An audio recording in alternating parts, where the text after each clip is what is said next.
Hi crafters, this is Cassie aka The Crafting Chef, bringing you another tutorial on behalf of Sub This and That, home of the monthly Sublimation box. For today's tutorial, I'm working from our February 2024 box titled Your Adventure Awaits. Please see the description box down below for all the items included in this month's box. Today I'm going to be sublimating this cute toiletries bag. And it's a hanging bag. You see the hook here. You can use it for your toiletries. You can use it for your cosmetics. It has a Velcro catch. There's a pocket here. And then in case the bottom half zippers, I already have it open. You have another pocket here. And then you have a zipper pocket here. How awesome is that? It's hard to see because of the angle of the camera just to show this hanging, but this is awesome, awesome, awesome. Okay, and there's your back, and you have your handle. So let's get started. I have sublimated a similar bag to this before, but the material here was a little different. And the material, this piece that holds the hook was a little different.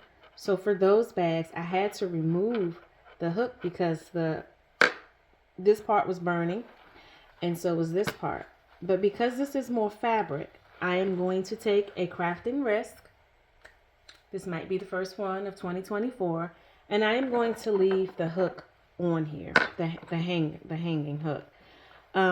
This one is pretty. This piece is almost completely welded. There is like a little space in between here. So I did attempt to take it off, but it seemed to be quite the struggle. So I'm going to leave it on. I'm going to test it out and we'll see what happens. Right? So the first thing I'm going to do, this is fabric. So what are we going to do? Knit roll, knit roll, knit roll.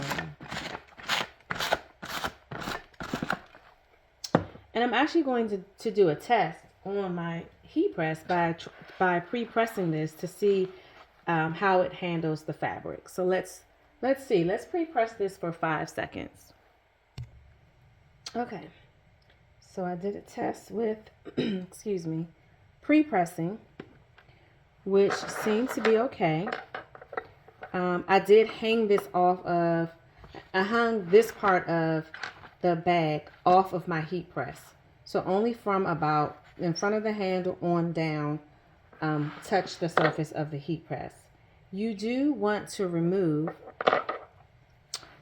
the black, I don't even know what this is called, just a little rubber stopper.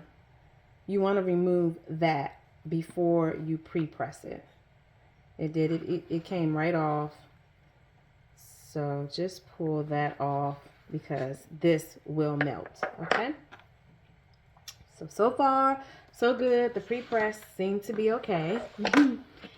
And again, it was only about 5 seconds, so we'll see the real test here in a second. So I'm going to go ahead and I'm going to grab my design. I'm going to line it up. Let me switch this camera angle. And let's see. Let's see.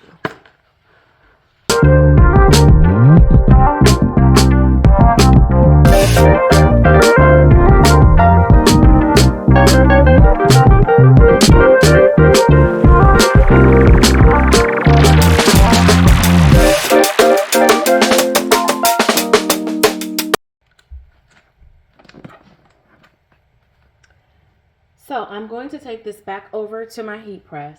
I'm going to press it at 400 degrees for 45 seconds.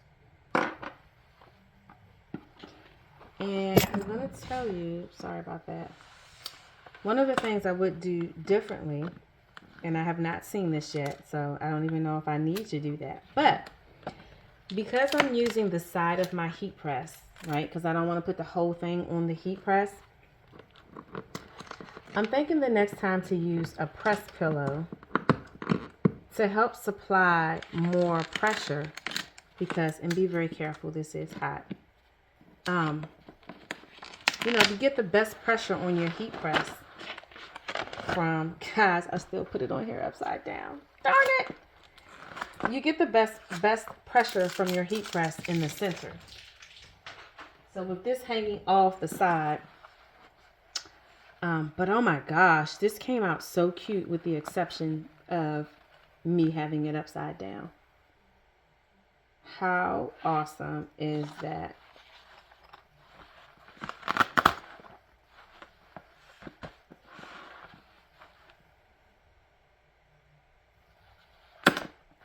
And then once this cools off, I will put the little piece back on there.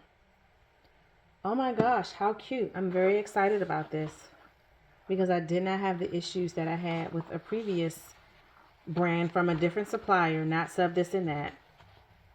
So this is amazing. Stepping into my getaway, and I'm leaving my cares behind. Thanks for watching, and I'll see you in the next video.